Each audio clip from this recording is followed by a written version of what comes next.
વર્તમાન અરજી અરજદાર કંપની દ્વારા ભારતના બંધારણની આર્ટિકલ 226 અને 227 હેઠળ અને ઔદ્યોગિક વિવાદોની જોગવાઈઓ હેઠળ શ્રમ અદાલત અમરેલી દ્વારા સંદર્ભ કેસ નંબર 39/2003 તારીખ 15/12/2009 રોજ પસાર કરાયેલા વિવાદિત આદેશને રદ કરવા અને રદ બાજુ પર રાખવા માટે વિનંતી કરવા માટે દાખલ કરવામાં આવી છે, જેમાં શ્રમ અદાલતે કામદારના સંદર્ભને આંશિક રીતે મંજૂરી આપી છે અને અરજદારને સંબંધિત કામદારને સેવાની સાતત્યતા સાથે પુનઃસ્થાપિત કરવા અને મધ્યમવર્તી સમયગાળા માટે 50% વેતન ચૂકવવાનો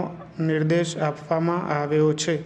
ફકરો: અરજદાર કંપની વતી વિદ્વાન વકીલ શ્રી P.S. ગોગિયાની સહાયથી વિદ્વાન વરિષ્ઠ વકીલ શ્રી K.M. પટેલે રજૂઆત કરી છે કે પ્રતિવાદી કામદારની નિમણૂક અરજદાર કંપની દ્વારા સીધી કરવામાં આવી ન હતી અને ઠેકેદાર દ્વારા તેની નિમણૂક કરવામાં આવી હતી.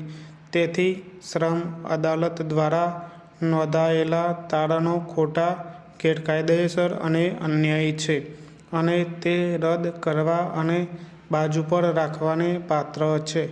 એવી પણ રજૂઆત કરવામાં આવી છે કે પ્રતિવાદીએ 1990થી 2000ના સમયગાળા માટે આંક 42 થી 45 ખાતે પ્રોવિડન્ટ ફંડ સ્લીપ રજૂ કરી છે.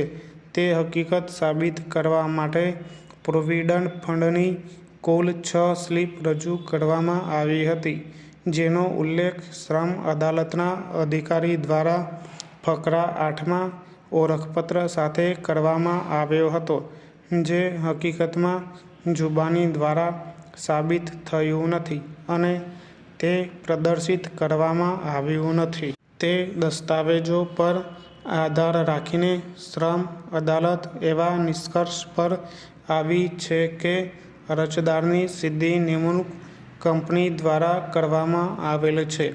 તે પણ રજૂ કરવામાં આવે છે કે સંબંધિત કર્મચારીએ 240 દિવસ સુધી કંપની સાથે કામ કર્યું છે અને સંબંધિત કર્મચારી દ્વારા શ્રમ અદાલત સમક્ષ તે સાબિત કરવા માટે કોઈ દસ્તાવેજી પુરાવા રજૂ કરવામાં આવ્યા નથી, જે તેના પ્રારંભિક બોજ હેઠળ આવે છે.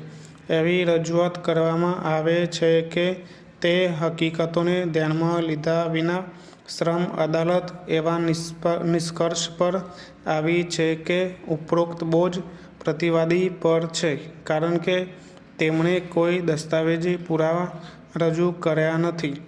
એવું પણ રજૂ કરવામાં આવ્યું છે કે ફકરા 14 અને 15માં શ્રમ અદાલત દ્વારા કરવામાં આવેલું નિરીક્ષણ સંબંધિત કામદારના પુરાવાની વિરુદ્ધનું છે.